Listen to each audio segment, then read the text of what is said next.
Hello പ്രിയപ്പെട്ടവരെ, മോഹൻലാൽ അൻവർ റഷീദ് ടീമിൻ്റെ re release super hit ചിത്രം ഛോട്ടാ മുംബൈ പ്രേക്ഷകർ ഇരു കൈയും നീട്ടി സ്വീകരിച്ചിരിക്കുകയാണ് ഇപ്പോൾ. ചിത്രം 4K ഡോൾബി അറ്റ്മോസ് മിക്സിലാണ് തിയേറ്ററിൽ റിലീസിനെത്തിയത്. ഇപ്പോൾ ചിത്രത്തിൻ്റെ ആദ്യ 4 ദിവസത്തെ കളക്ഷൻ റിപ്പോർട്ടുകളാണ് ശ്രദ്ധ നേടുന്നത്. ഏകദേശം 2 കോടിയോളം രൂപയ്ക്ക് മുകളിലാണ് റീ റിലീസിന് ശേഷം ചിത്രം നേടിയെടുത്തിരിക്കുന്നത്. അങ്ങനെ രണ്ടാമതും ചിത്രം മലയാളം ബോക്സ് ഓഫീസിൽ കത്തിക്കയറിയിരിക്കുകയാണ്.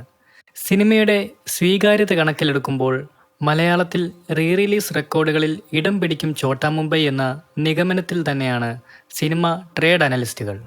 ധ്യാനിൻ്റെ സംവിധാനത്തിൽ നിവിൻ പോളിയെ കേന്ദ്ര കഥാപാത്രമാക്കി പുറത്തിറങ്ങിയ ലവ് ആക്ഷൻ ഡ്രാമ എന്ന ചിത്രത്തിന് പിന്നാലെ നടൻ ദിലീപിനെ വെച്ചുകൊണ്ട് പുതിയ ചിത്രത്തിന് ധ്യാൻ തയ്യാറെടുക്കുന്നുവെന്ന് വാർത്തകൾ.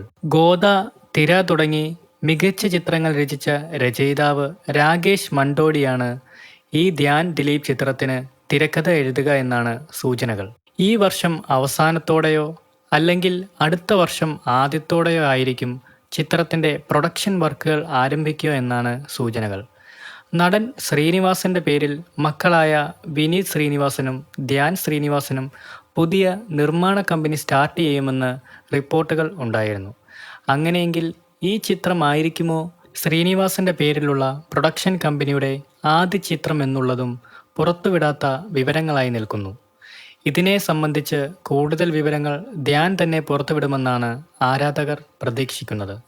ഇതിനെക്കുറിച്ചുള്ള നിങ്ങളുടെ വിലയേറിയ അഭിപ്രായങ്ങൾ ഉറപ്പായും കമൻസായി രേഖപ്പെടുത്തുക. കൂടുതൽ സിനിമാ കായിക വിശേഷങ്ങൾക്കായി നമ്മുടെ ചാനൽ ഉറപ്പായും സബ്സ്ക്രൈബ് ചെയ്യുക. Thank you.